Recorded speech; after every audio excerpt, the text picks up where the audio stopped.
சென்னை கூவம் ஆற்றங்கரையோரமாக ஆந்திர இளைஞர் சடலமாக கிடந்த சம்பவத்தில் ஜன்சேனா கட்சியின் முக்கிய நிர்வாகிகள் 5 பேரை போலீசார் அதிரடியாக கைது செய்திருக்கிறார்கள்.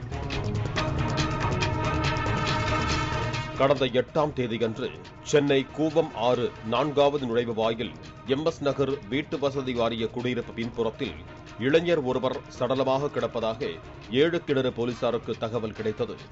இதனைத் தொடர்ந்து சம்பவ இடத்திற்கு சென்ற போலீசார் அந்த சடலத்தை மீட்டு பிரேத பரிசோதனைக்காக ஸ்டான்லி அரசு மருத்துவமனைக்கு அனுப்பி வைத்தனர்.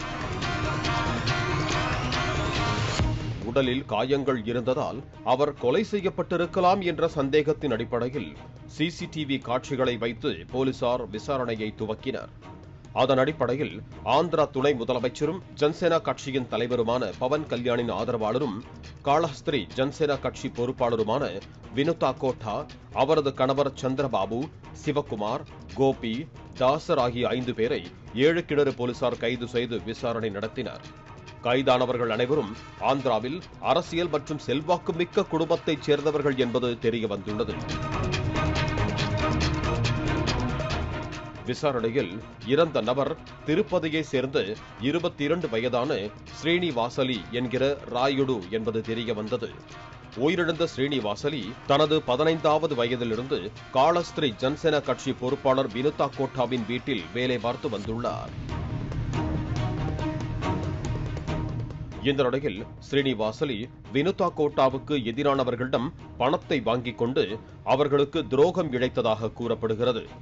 இதனால் ஆத்திரத்தில் ஸ்ரீனிவாசலியை காளஹஸ்தியில் உள்ள ஷோரூம் குடோனுக்கு அழைத்துச் சென்று கட்டி வைத்து அடித்து சித்திரவதை செய்ததாக கைதானவர்கள் தெரிவித்தனர்.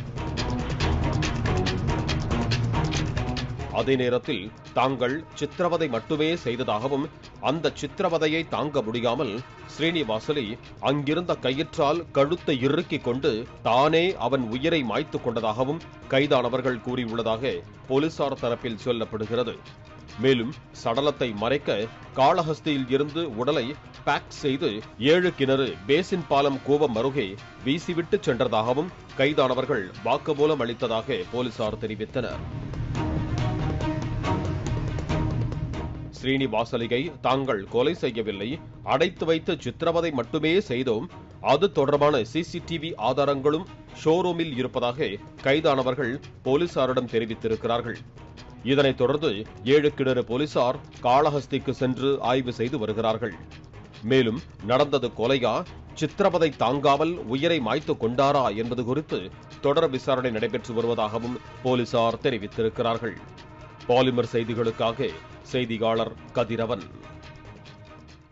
பிளே ஸ்டோர் மற்றும் ஆப் ஸ்டோரில் இருந்து பாலிமர் செயலியை QR கோடு மூலம் பதிவிறக்கம் செய்யுங்கள். செய்திகளை உடனுக்குடன் பெறுங்கள்.